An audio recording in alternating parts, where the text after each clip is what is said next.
Hello, and welcome to In Their Own Words. I'm M.D. Harmon, and our guest today is Representative Jon Hinck, a Portland Democrat.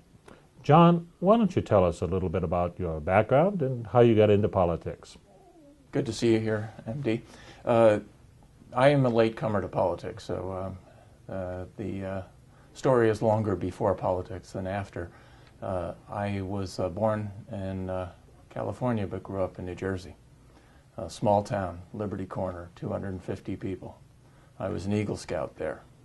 I went to Bernards High School in New Jersey, and then with some determination made sure I left New Jersey and moved on to other places. Over the ensuing years, my professional background was somewhat varied. I sold advertising for a business publication. I managed a movie theater. I was a buying and booking agent for movie theaters. And at a certain point, I answered an ad to sell advertising for a good cause and ended up working with Greenpeace for a number of years, where I did environmental advocacy, basically working for clean air and clean water and supporting the campaigns to save the whales. When I had done as much as I thought I could do there, I went on to law school and became a lawyer. I worked for a large law firm with large clients, and eventually crossed the street and worked for a plaintiff's practice, mass tort practice. And also got involved with the Natural Resources Council of Maine as legal counsel.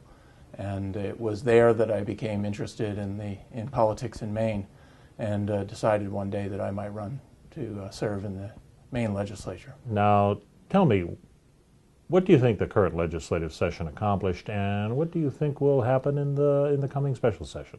The session that we're in the middle of, to me, has been relatively undistinguished.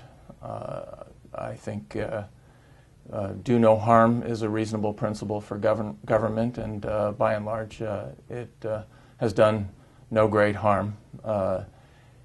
I've had disagreements on some of the issues, voted against the health care bill. I voted against the budget. I felt as though the budget did not share the pain. It was not an equal allocation of budget cuts. Although I go along with budget cuts in these times, and have since I've been in the legislature, I didn't think at the same time we should be extending tax cuts largely geared to people who are quite comfortable in these difficult times, and for that reason voted against the budget. Okay, but on your own committees, what do you think they've accomplished or not failed to accomplish that you wanted to see done? Well, I actually think that the committee that I serve on, which used to be the Utilities and Energy Committee and is now Utilities and Technology, accomplished more when I chaired the committee. At that time, we extended the three-ring binder with internet access for people in rural Maine, and we adopted the PACE program, which is an innovative funding mechanism for weatherization in the state.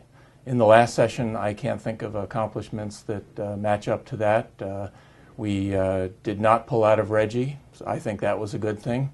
And we have not yet eviscerated the renewable portfolio standard. I also think that's a good thing. So what we didn't do in the last session is probably good. What's your opinion of CMP's transmission line expansion? I certainly voted for it.